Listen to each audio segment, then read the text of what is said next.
Hello, Podcast Collective Consciousness.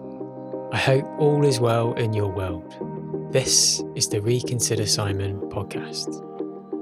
In this audio space, I'll explore consciousness, ufology, high strangeness, the esoteric, spirituality, even the very essence of reality itself.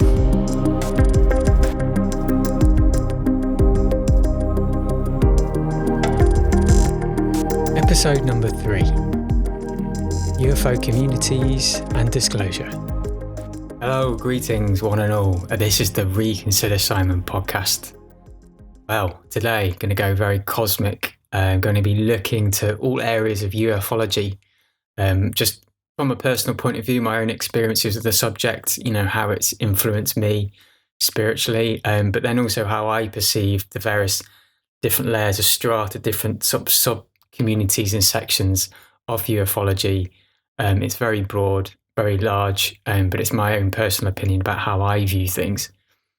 So yeah, let's get started. I think obviously the word UFO, it's unidentified flying object. So it could be anything in the sky, some kind of craft or even just like light. So this begs the question, is it some kind of like plasma intelligence or other light-based intelligence that we can't really fathom?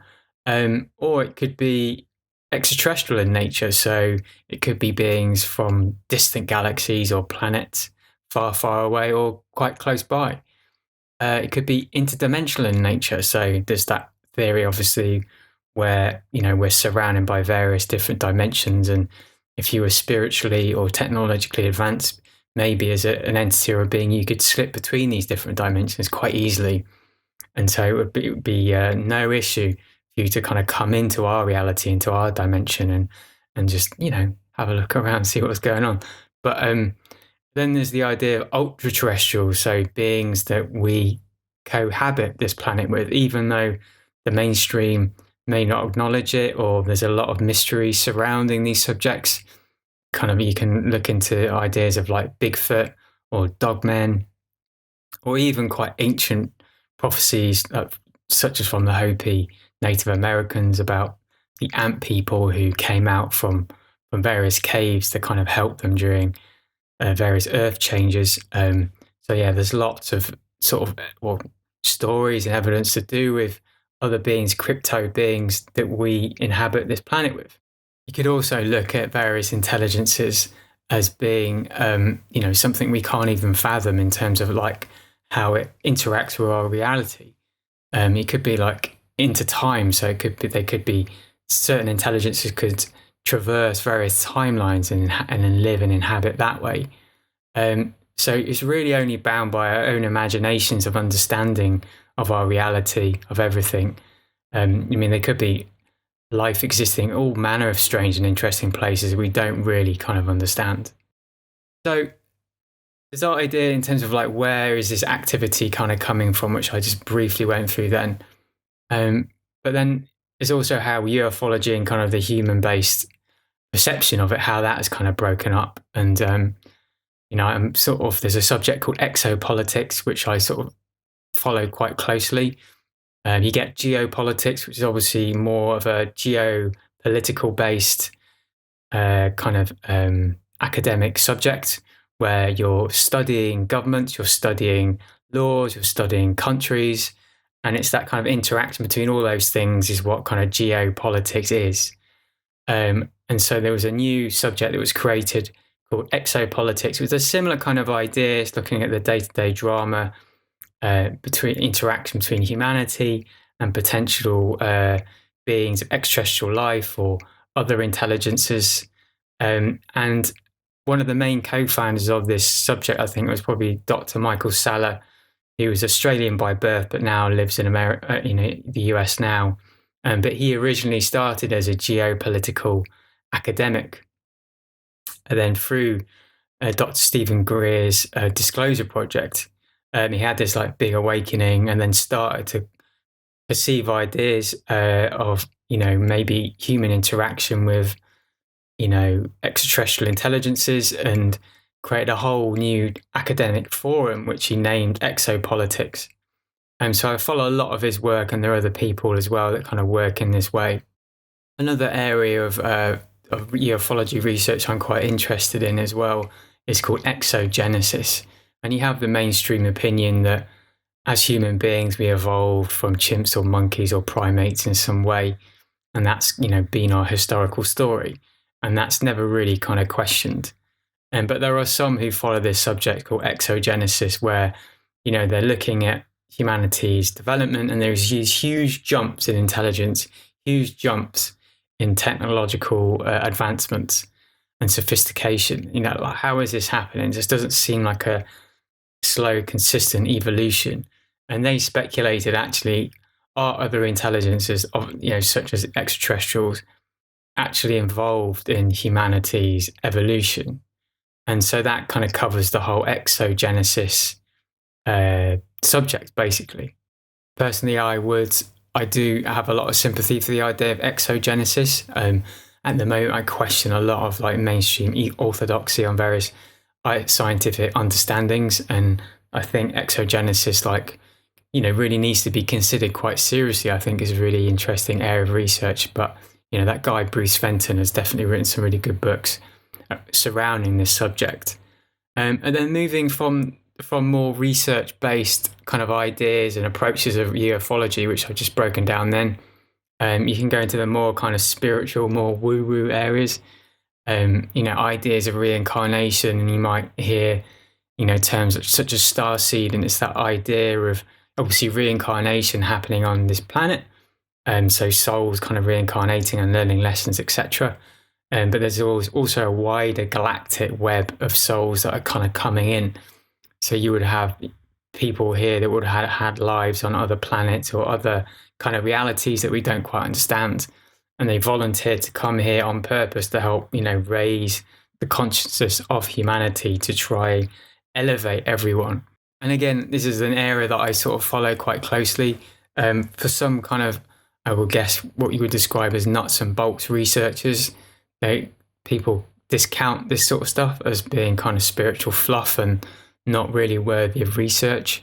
Because a lot of the time it doesn't have, hardcore data. There's no documentation. There's no, photographic evidence of these things. This is like people's own internal experience. So yeah, it's really hard to verify for some people. But, I take a lot of interest in all of these subjects, from the kind of the more academic exogenesis or exopolitics through to kind of the more spiritual areas of ufology. It's all important to me. It's all kind of part of the same thing for me personally. These sci-fi ideas, these ideas of other intelligences and other planets and galaxies has been with me from very early on. Like most people, I was very much influenced by, media, films and TV, even from a young child. And I had a lot of core favourites in terms of films, a lot of them sort of sci-fi based, which now it all kind of makes sense, kind of interest that I have now, why I had such an interest back then. There's one film which I broke down recently on my YouTube channel called Flight the Navigator. That was always a firm favourite of mine. And then you get things like Star Wars, Star Trek, etc. Obviously, I always enjoyed all of their early films and also kind of TV series as well. There's also more of a less known film called Explorers. Really enjoyed that. And then Contact with Jodie Foster, Close Encounters. All really, really excellent sci-fi sort of content, whether it's film or TV. I've always found it interesting that this subject, they've tried to make it as scary as possible. UFOs and aliens being this like really big, dark threat. And that's not to kind of discount that you maybe get beings out there that are like that. But it seems like a very fear-based, I would put it as propaganda sometimes. I mean, there are films like Independence Day, War of the Worlds, and Starship Troopers, all great films, particularly Independence Day, although obviously big Michael Bay, quite cheesy. I remember watching it as a teenager and like having a lot of fun. So yeah, it's interesting how a lot of the time these concepts, these subjects are portrayed as being very, very scary. It's like a big kind of existential threat. And sometimes it's a bit frustrating that it's very sort of rarely you get positive films that look at this subject with positivity and maybe helping humanity in some way. There has been a recent one. I just had to pause this because I couldn't remember the name of the film that I was going to say. But yeah, Arrival came out a few years ago, but was a very good film because it has the subject of kind of UFOs and extraterrestrial intelligences sort of coming to Earth and humanity basically seeing it as a threat. And it's only towards the end of the film that they realise that their intention is good and they're just trying to get humanity to communicate more and to start warring with each other, etc. But yeah, that's one of the few, I guess, sci-fi films out there that kind of deals with this subject. That doesn't look at it in a kind of a threat-based. I mean, it actually holds a mirror against humanity and just to sort of show how warring and how kind of conflict-led we are as a species. So that's like film and TV. Obviously, have been a huge influence, and still to this day, still a huge influence. I always like a good sci-fi film. Sometimes I think there can be a lot of content, a lot of messages that come from these films that the various writers or directors may have unwittingly channeled and then put in their films. So I always think they're quite interesting areas to kind of keep a close eye on to sort of see what's being created. But then obviously there's the whole kind of world of book content, words. Books have words. And I remember there's an individual in the United Kingdom, David Icke, who's, is quite one of the original kind of big conspiracy researchers. And he came out during a time of that not being very prevalent. And at the time he worked for the BBC and he was like a general mainstream journalist. And then he just had this huge awakening and he was going on various really popular talk shows at the time. And then people were like physically just laughing, ridiculing him for his ideas. In many ways, it ruined his kind of life, Obviously, didn't realise the blessings later on, obviously, because his stature as a researcher has only grown over the years and he's written countless books. So he's quite a, I guess, elder statesman of the kind of the conspiracy realm in a way. So I was always quite keen to read one of his books. And I remember sort of discussing with a kind of girlfriend at the time about David Icke. She was French, had never really heard of him. And it was well remembered by her because she actually bought the book for my birthday. So yeah, it's one of my first, I guess, conspiracy-led books, I would say. And I only got like a quarter of the way through. And the way he writes is interesting because it's just so information dense. I mean, the books are quite large in themselves anyway. But it's just packed full of information. And, I was going from 0 to 11 in kind of a matter of seconds in terms of some of these concepts. And that's kind of one of the reasons why I didn't really finish the book, because some of the concepts were getting too mad. They were being, too crazy. And they started going to areas of like inner earth people. And these are like concepts I've never even considered before. The fact that you can have people living in caves underneath the ground in earth, like miles and miles down, hidden away from humanity. I just felt crazy to me. I mean, now I'm a lot more receptive to these sort of concepts, but that back then it was just like, whoa, this is too much. But that was one of my first forays into, I guess, sort of reading conspiracy books that would involve like sci-fi elements as well. Then tying it back to my own personal life, that sort of same girlfriend I broke up from. So it's kind of a long-term relationship. Then I was now living on my own and I had various health problems at the time as well. So it's all like the perfect storm. Just had a lot of time on my hands, like trying to heal and make sense of the world. I was in a strange kind of crossroads. I was still living in London. And then it was through meditation, through transcendental meditation, I came across some videos on YouTube by Dr. Stephen Greer. And he basically, it was just one of his lectures and he covered all the core subjects of ufology in terms of like, what is this presence that we have on Earth, the history of it, why is it suppressed, his ideas to do with like free energy and the secrecy involved in kind of military and commercial sectors, particularly in America. He's had such a wide breadth of knowledge.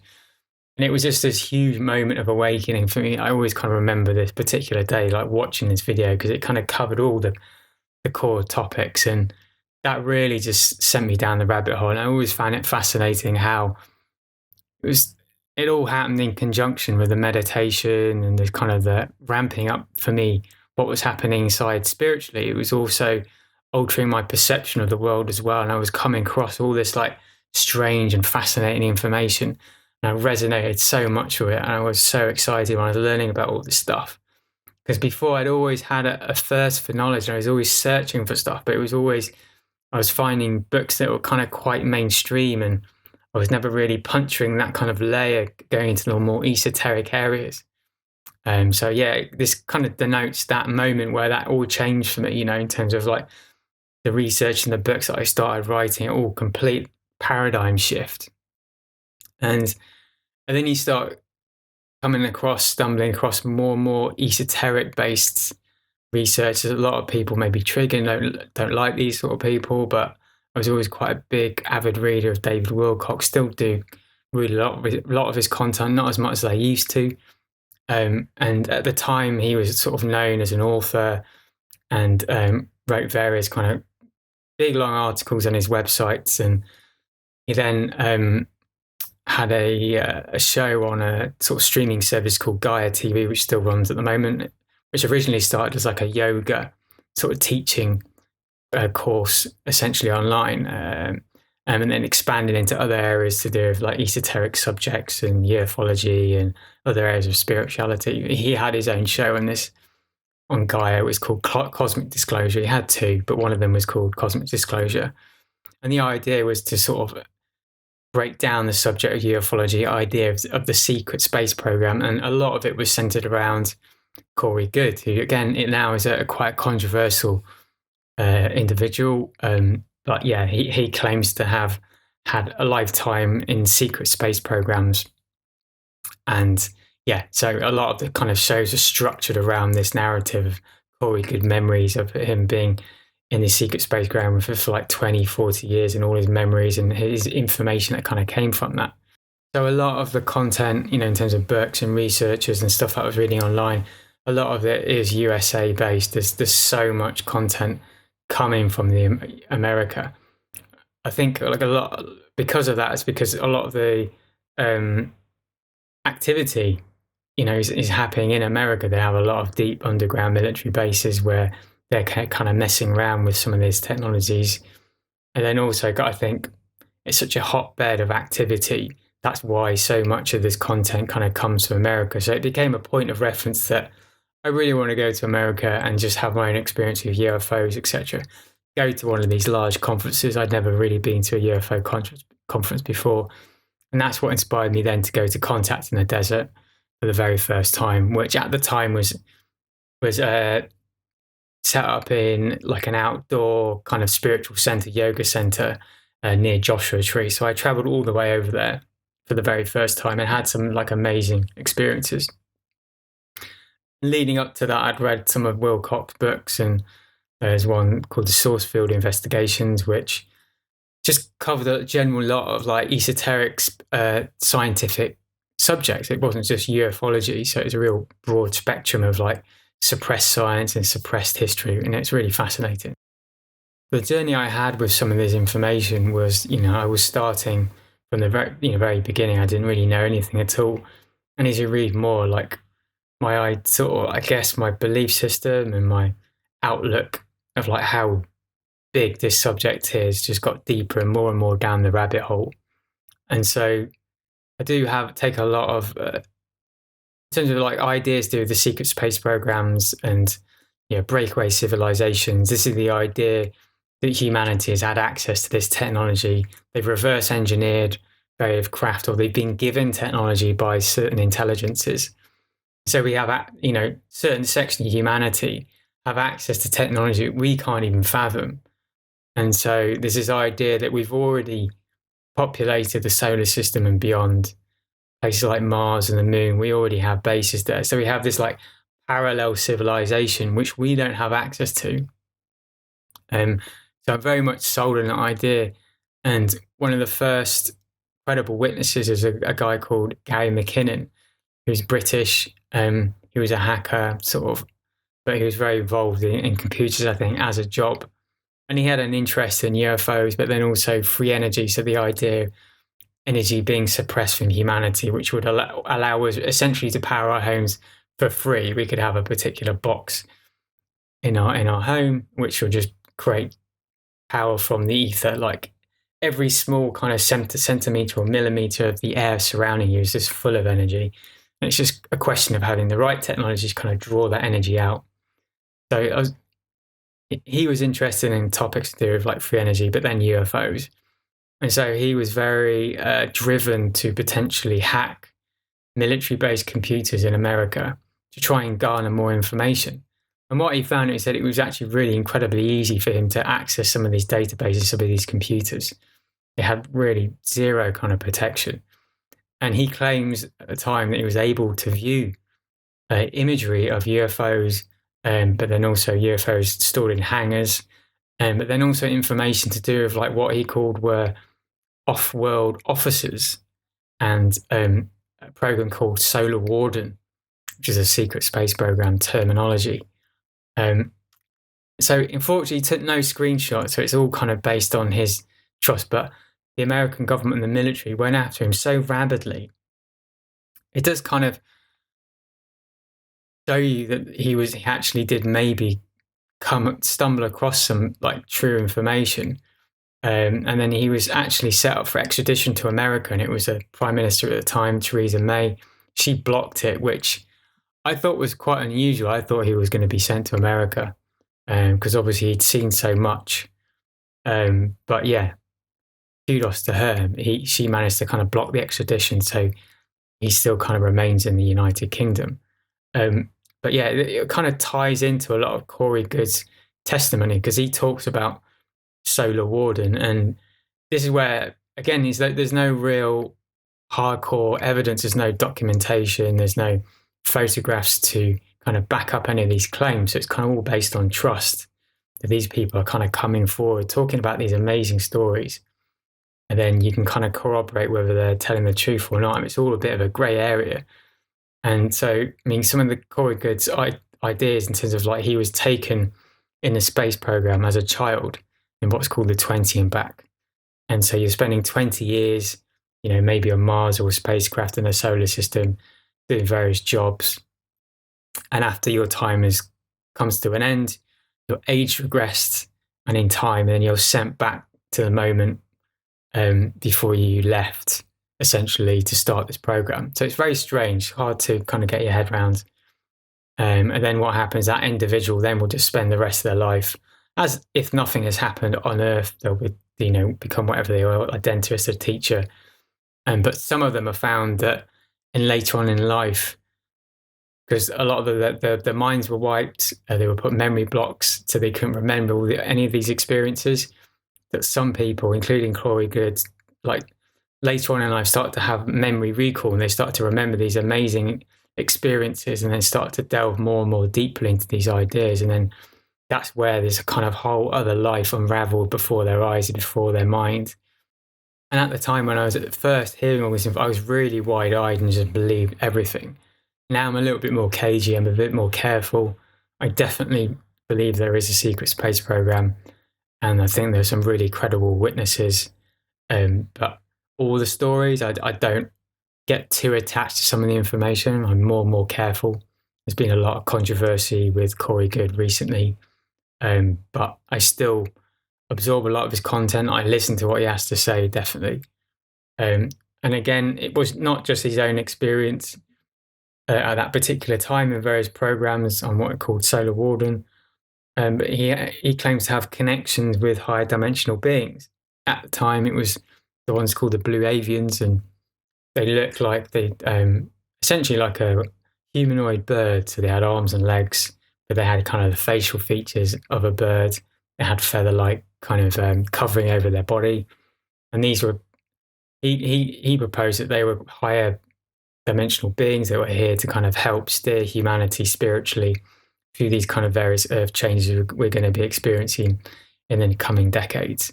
And he also talked about beings called the Anshar, with this inner earth group.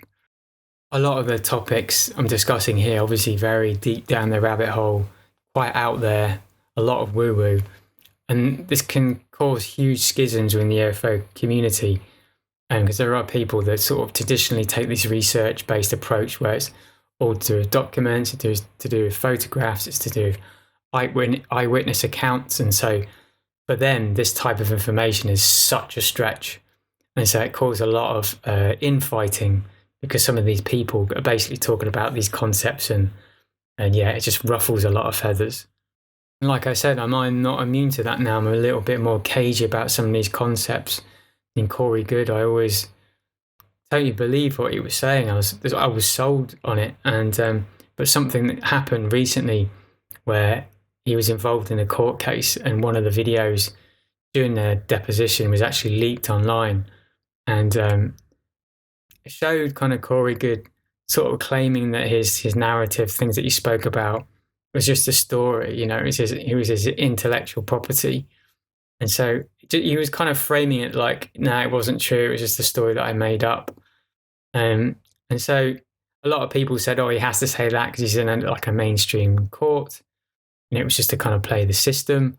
But for me, it just made me a little bit more wary about some of the information. I don't get too attached to it. And I sort of look at everything with more observation rather than getting too attached.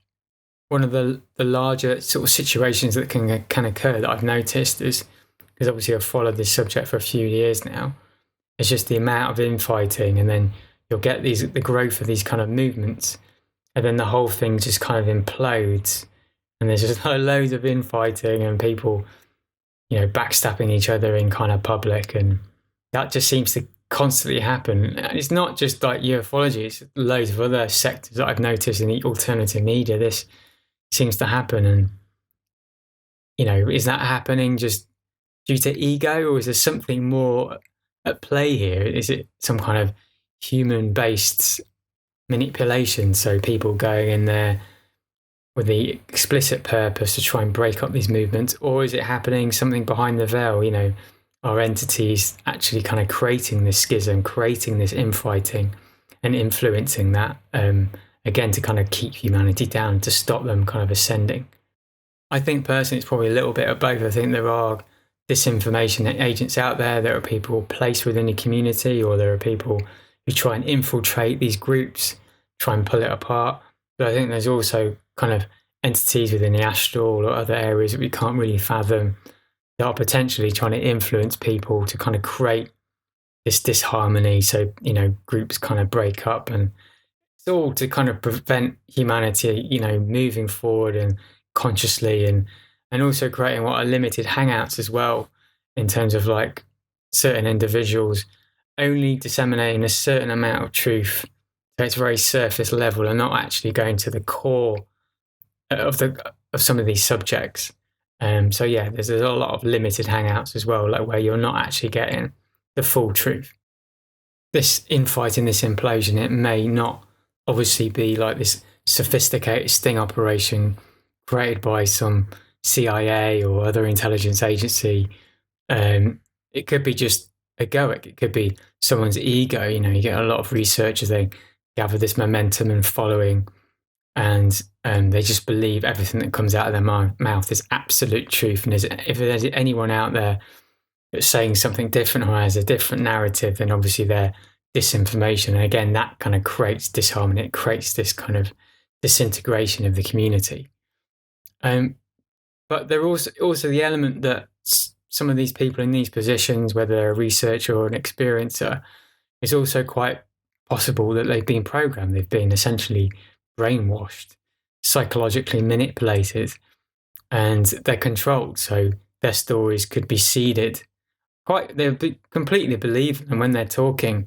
They're talking about their own truth, but actually what they maybe don't realise is that they've been influenced quite heavily, and some of these ideas and concepts and their own experiences have been seeded into their head, either through some kind of technology or other aspect that we can't really quite understand at this particular point.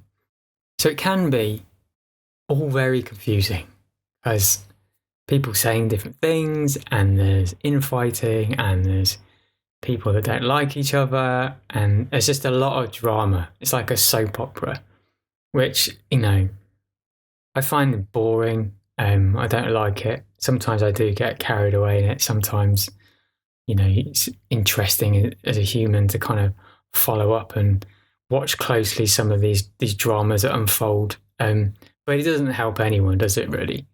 And this is kind of puts me in this interesting position where I kind of absorb so much of this content, from the traditional research through to the really kind of esoteric within ufology. And it's just a lot of contradicting information out there, and it gets very, very confusing. And I have my own experiences, which I can talk about, that definitely happened to me. And this is my truth, these things have happened, blah, blah, blah. That's always going to be there.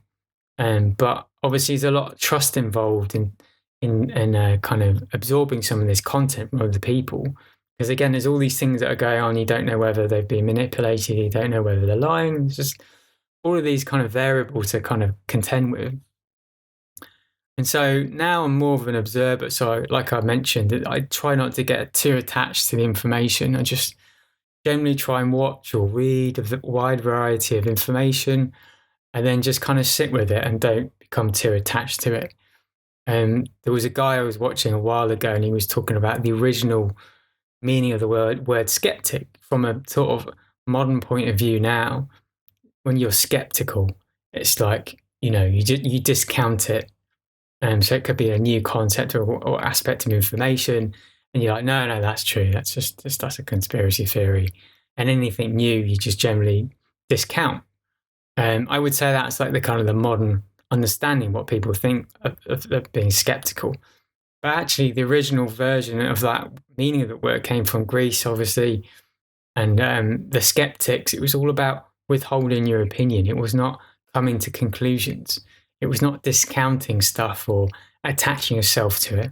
It was just storing it in your own mind for later, and then just seeing what else kind of crops up later on down the line to see if that information is verified in a way. So I guess in a way I'm now a skeptic because I'm not attaching myself to information as much as I used to.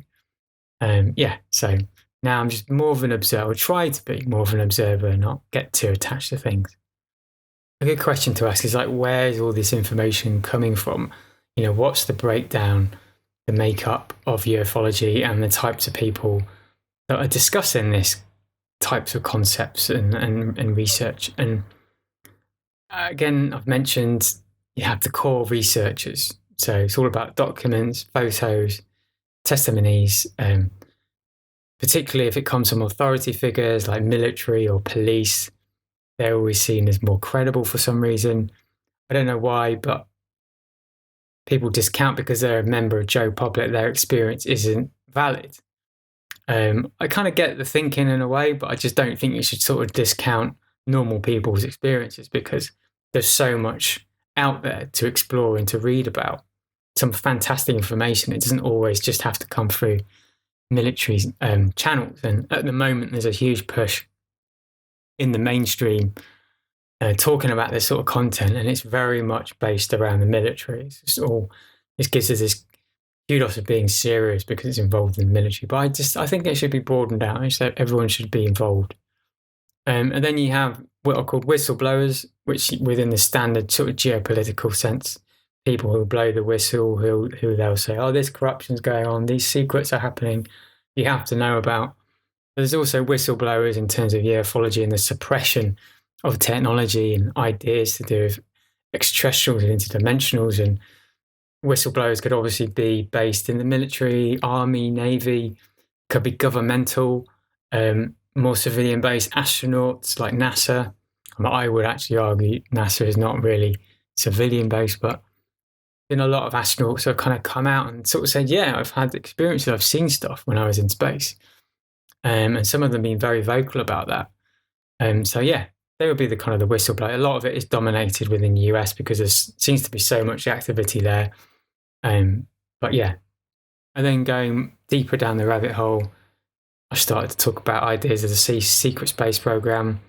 And this kind of starts to gel into ideas of time travelers and body regression. And there are people out there who are talking about this, such as Jason Rice. These are experiences. Corey Good I've mentioned. Randy Kramer is also another really good one. There's a French gentleman called Jean-Charles Moyen as well. A lot of credible information. Dr. Michael Salla, he's the exopolitics guy, he talks about a lot of his information, so check that out. And then going to the more kind of spiritual realms, you're having people who have claim to have messages from ETs. They could have connections. Maybe they get visited in a dream time, or they have these out of body experiences where they're literally taken off planet. Either through abduction or other means. And then there's an interesting character called Elena Danan. I don't think it's her real name. She claims to have connection with a particular entity. There's Elizabeth April, who's a girl who, more traditional sense, where she remote views and channels and asks questions of various beings. And so she claims to have a connection with some kind of galactic council. And then one of the original experiencers, Alex Collier, he's been around for a long time, for decades. And again, he was he was basically talking about some of this information, 20 years ago. So he's been around a lot, and it claims to have a connection with an Andromedan species as well. So he talks a lot of their opinion about humanity and like what's happening at the moment, this big global shift that's occurring. Then there are straight up channelers, so individuals that have a stream of consciousness in a way, I guess. One of the most famous is an entity called Bashir. That's not the actual guy's name. I think his name's Daryl Anker in real life. But he channels this entity called Bashir and gives a lot of information about historical context of the universe and the galaxies and humanity and what's happening during the shift. He has quite a large following, has these big conferences where people go to see him speak, and he's channeling, he's in this kind of altered state of consciousness.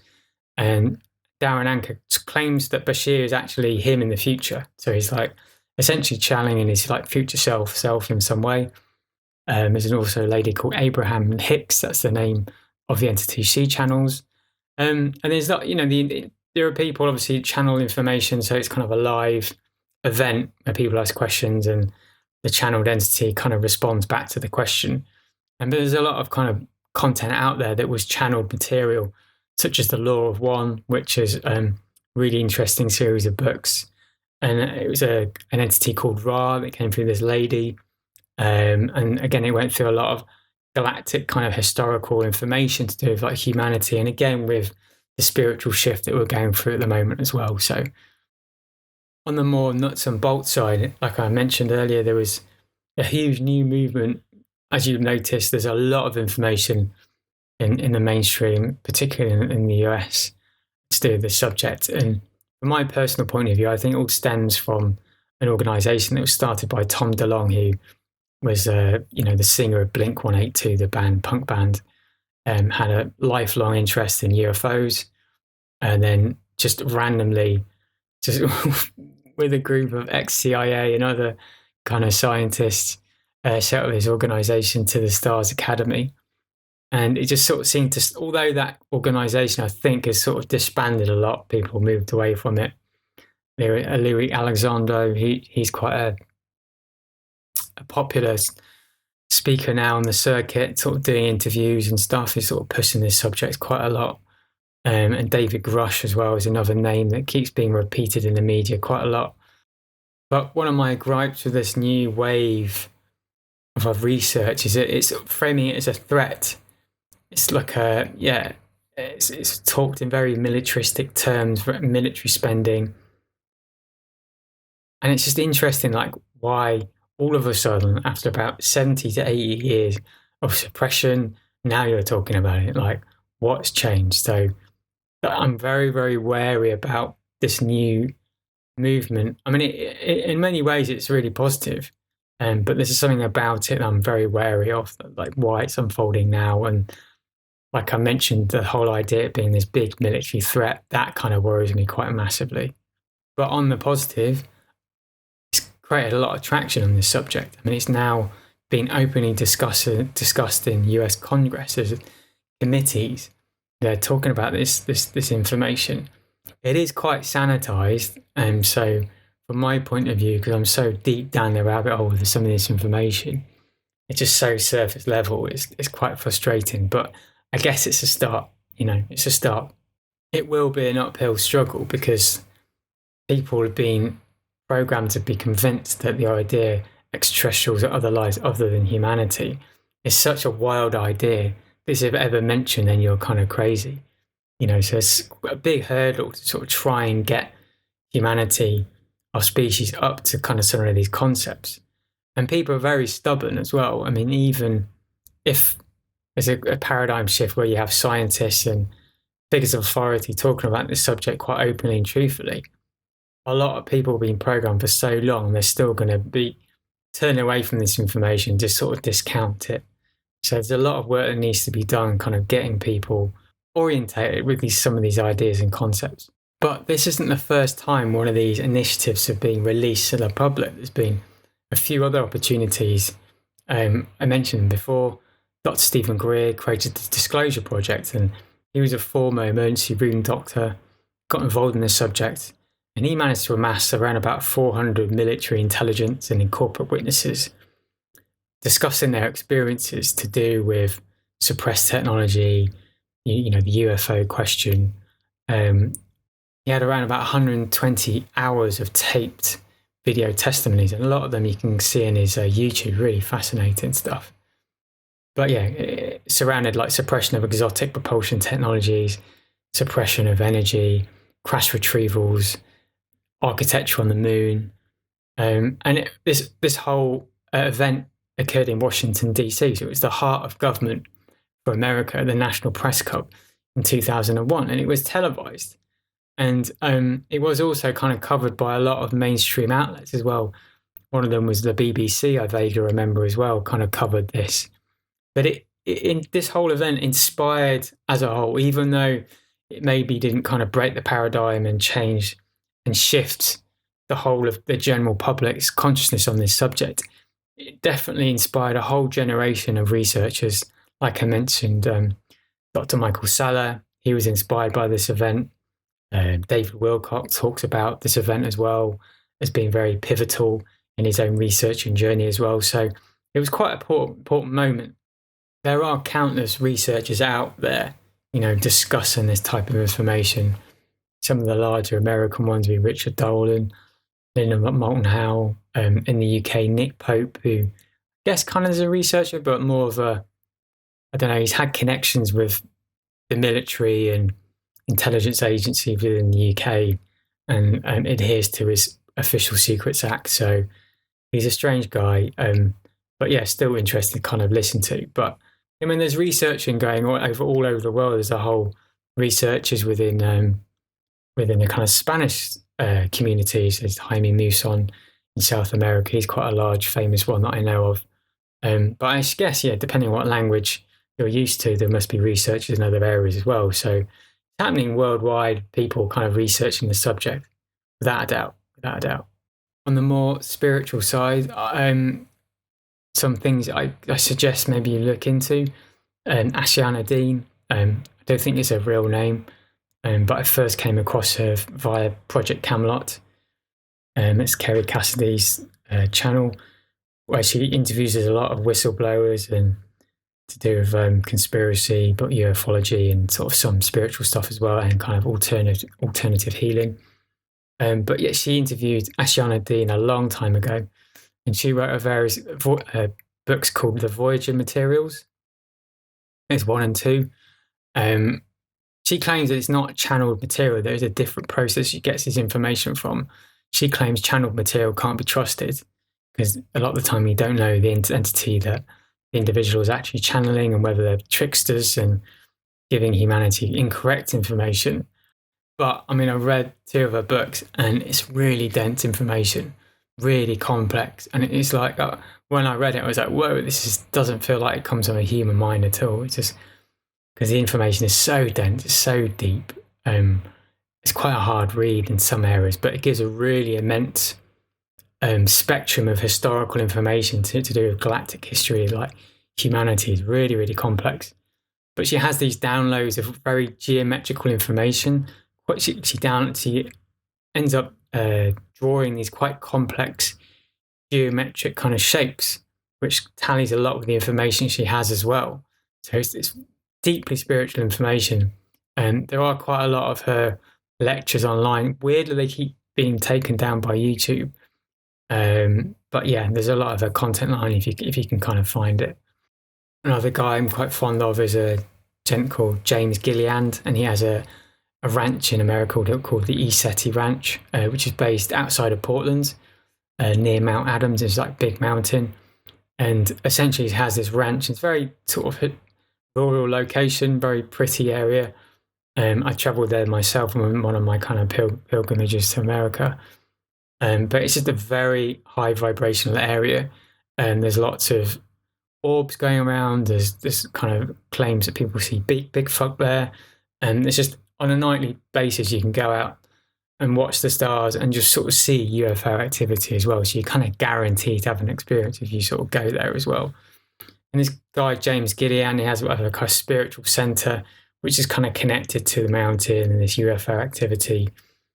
So I went there. It's really fascinating. And that ties into an Australian guy called Peter Slattery as well.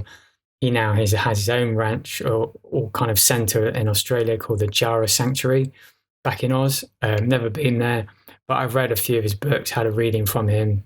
Seems like a nice guy. But they're coming from very much more of a spiritual, high dimensional area. They claim to have kind of connections with spiritual beings. And so it's not just all about nuts and bolts to them. But I recommend you checking out them as well. And again, there's Elizabeth April and Elena Denan. They're, I think, two that are probably the most famous, I think. You have these like channeled spiritual connection with various beings that they talk about.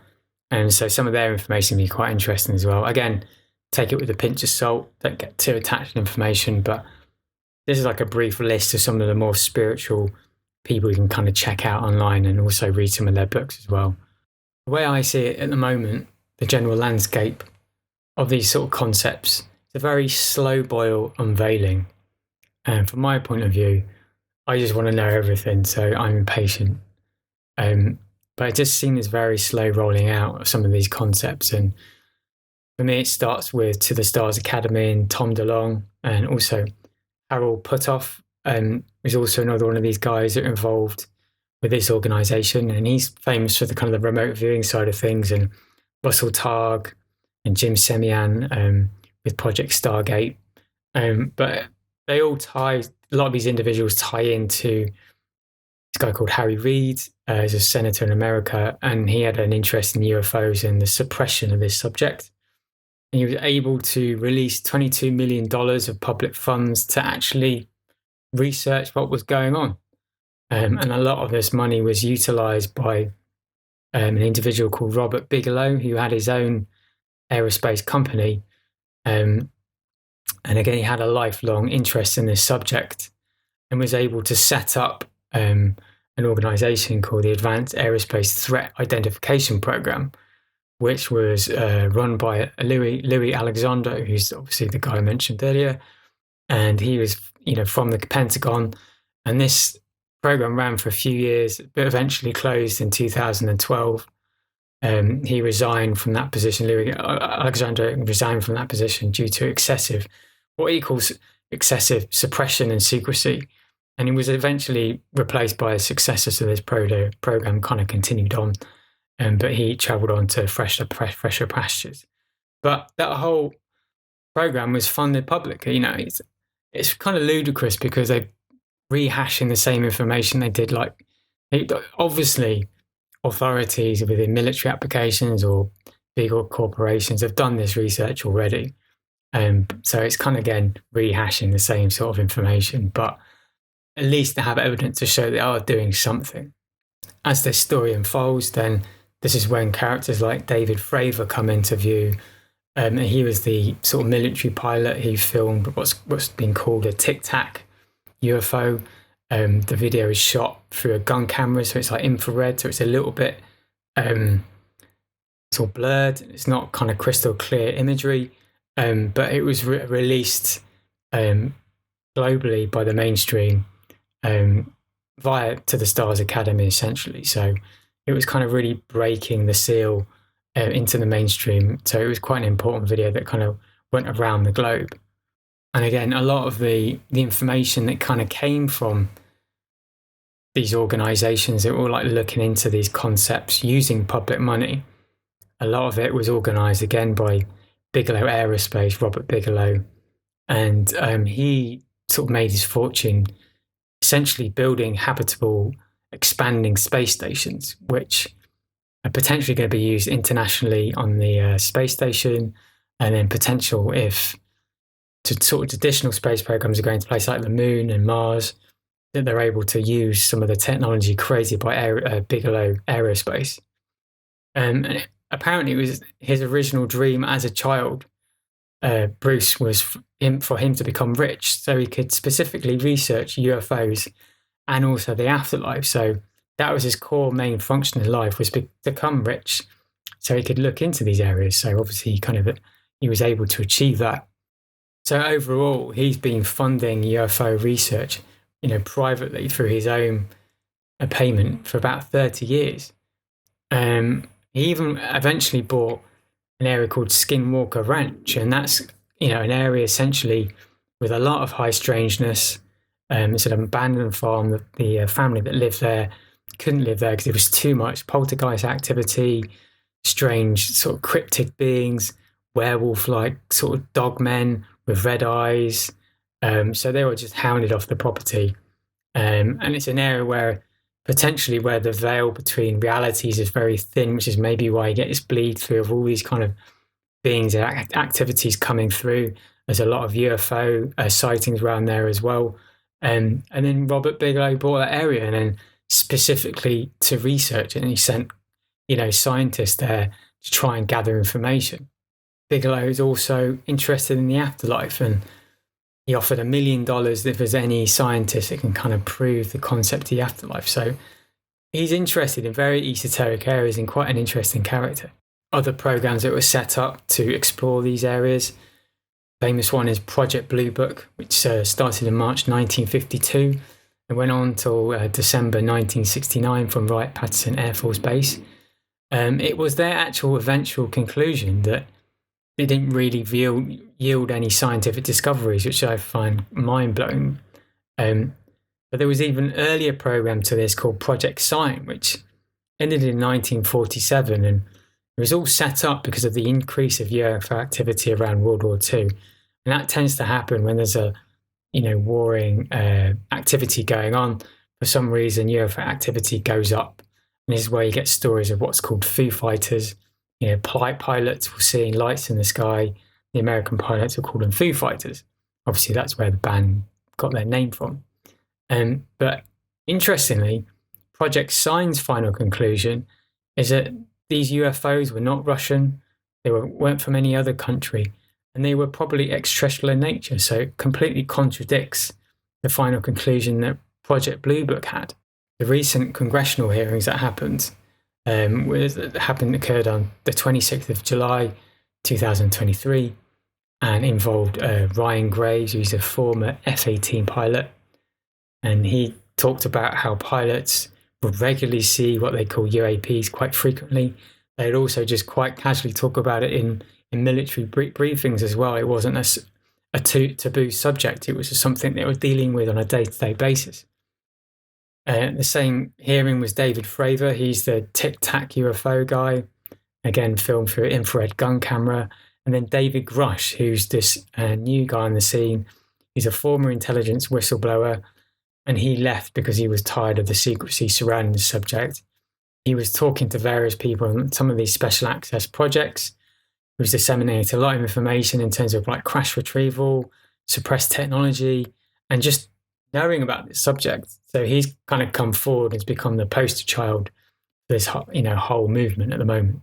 During the hearing, Grush advised that these covert programs had retrieved crash and what he called were biologics and not human in nature. And for me, like, biologics is such a strange term, such a tribal term, and I don't understand why they just call it an extraterrestrial being or another being.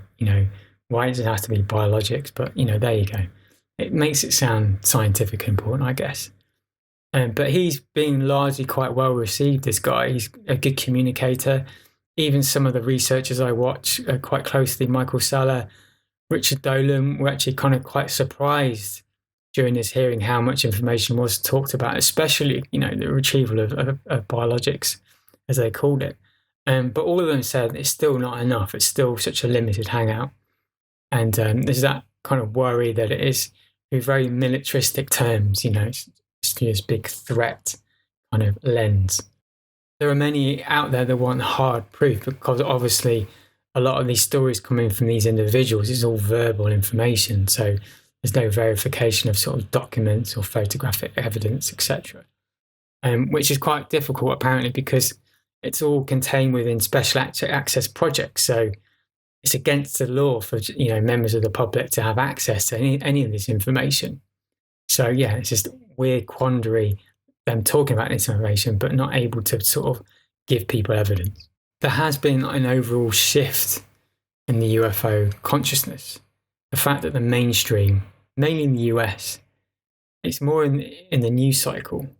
Again, it's just like, why now? There's obviously something going on, some kind of grand narrative that's unfolding, and it needs to happen now at a certain pace. So that's something interesting to kind of consider. But in tandem with that, you have all these other quite bizarre stories happening. There was a recent one, sort of beginning of the year, February 2023, where these mysterious objects were being shot down by military in America, in Canada, and it claims to have been like weather balloons, etc. But then not just that as well. There's like mysterious objects washing up on beaches. There was one in Australia and also in Japan. Turned out to be nothing, but it was just strange that the news were highlighting, and it was everywhere. There was reported everywhere. Even stranger than that, you have these very credible instances of people interacting with beings in UFOs like this year. And again, there's been a few stories concerning this. One of the first was a UFO was caught on a police body camera, bright light in the sky in Las Vegas.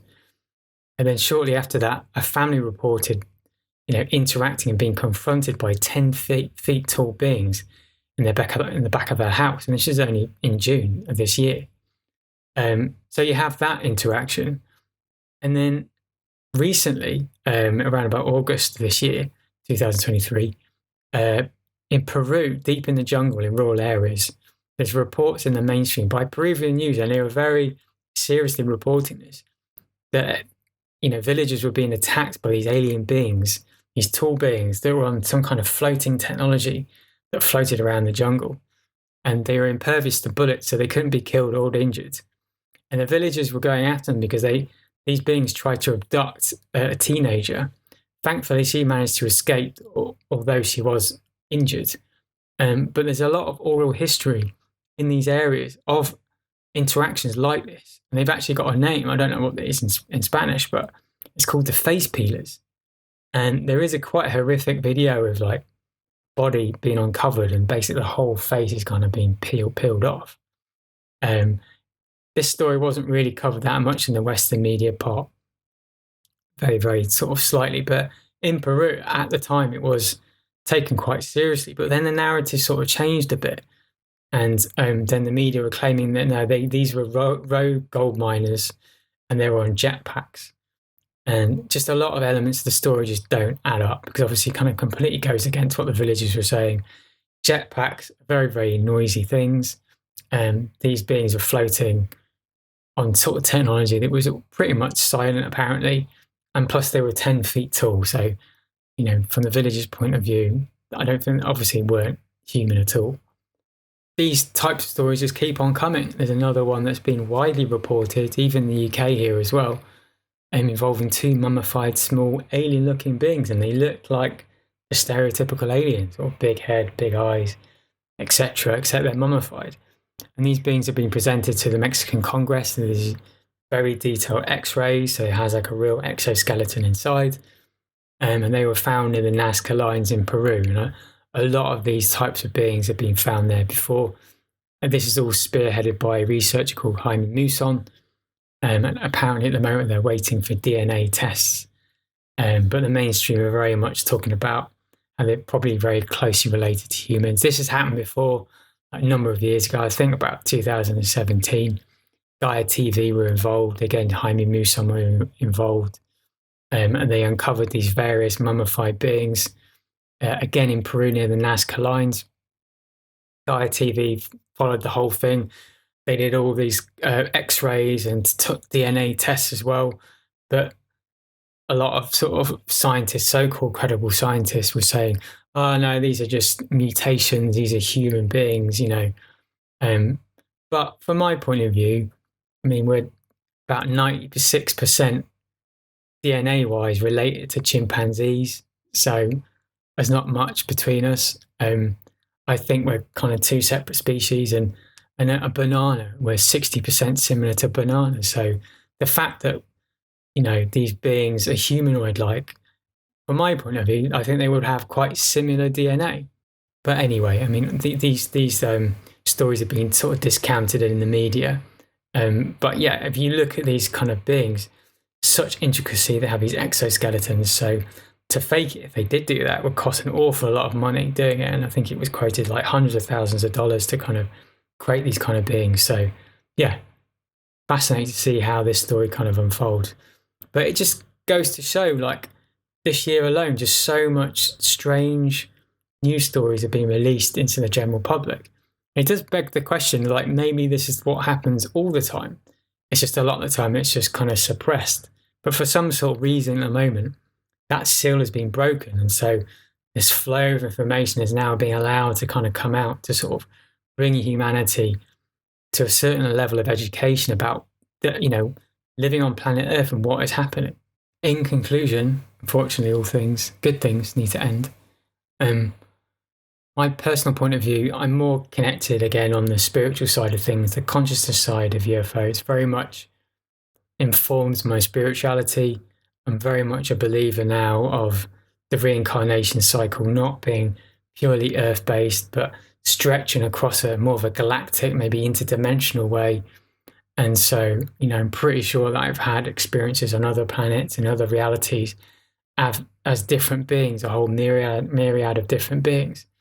And maybe I've either come to Earth, I've been trapped, or I've volunteered for some bizarre reason. But yeah, that's the way I view things now, is that, this subject really transcends the life I'm having now. It transcends death. It's kind of everything. And it's important. The more nuts and bolts I have an interest in, definitely. And I listen to the researchers that disseminate this sort of information, like Richard Dolan, etc., and some of these new whistleblowers that are kind of coming out, this new wave. I am following it, and I followed it more, particularly because I knew I was going to make this podcast. So I made a concerted effort to sort of research a bit deeply into it.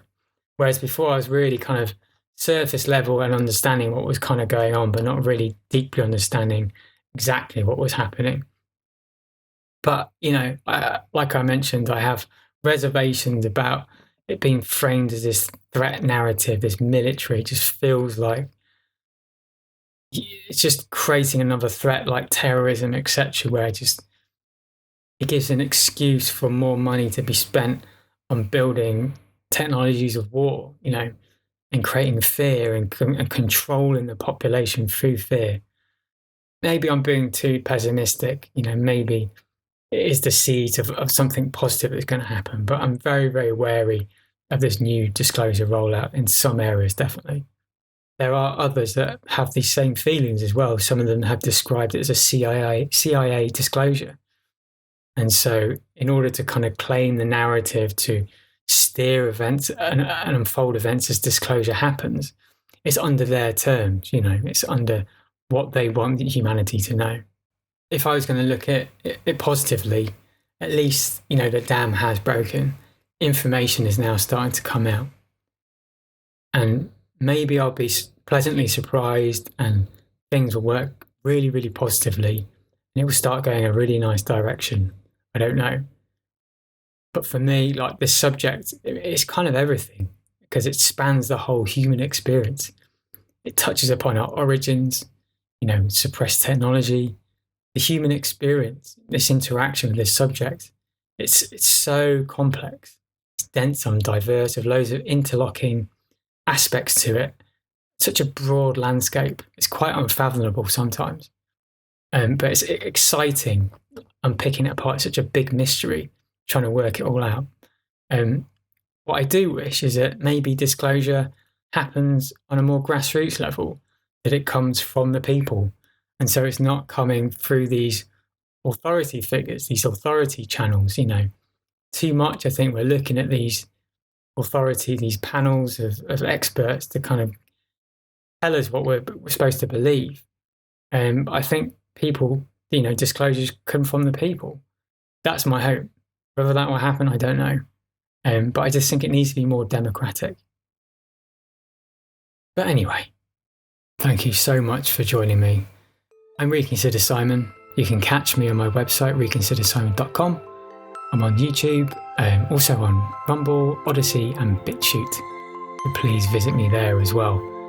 Thank you so much again, and I'll catch you soon. Take care. Bye-bye.